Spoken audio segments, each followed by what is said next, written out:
О, Стефке, айде, 300 часа, аз няма да те чакам. Спри вече.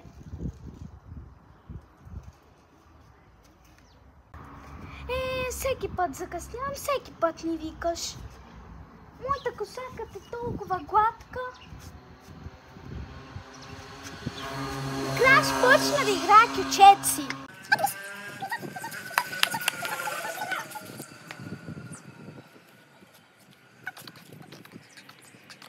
Айде спри своите кючеци. Всеки път, когато идваш, все кючеци ми играеш. Писна ми от тебе. Но мен пък все едно не ми е писнало. Скаш да първа на Еверест и ще те убия. Ще те убия така. И после, така ще фърва на Еверест и вече ти няма. Кой ще фърлиш, ма? Ти даже една лъжица не мога да вземеш, та мене ще вземеш, аз такъв тумбък. Божичко, Боже! Еми да, ти да не мислиш, че аз не мога да те фърлам, че и луди хора имало тука. Божичко! Ей така, виж как си въртя главата. И готово. Айде млъквай.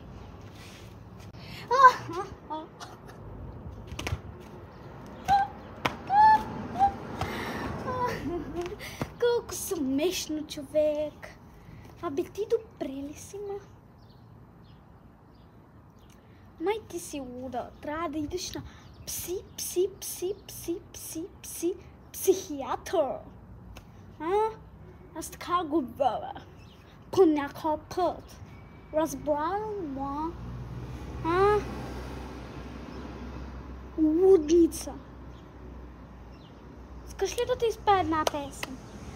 Сега ще изпея една песен.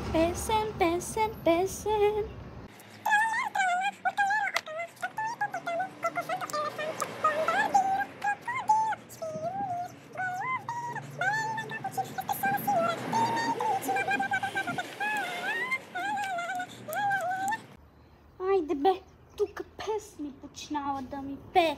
Тралалеро, ла-ла-ла, бла-бла-бла. Айде стига, моя кючек беше попав. Само да знаеш. Леле. Ама какво ми се смееш, ма? Я съм махай от тука, че като те срежа и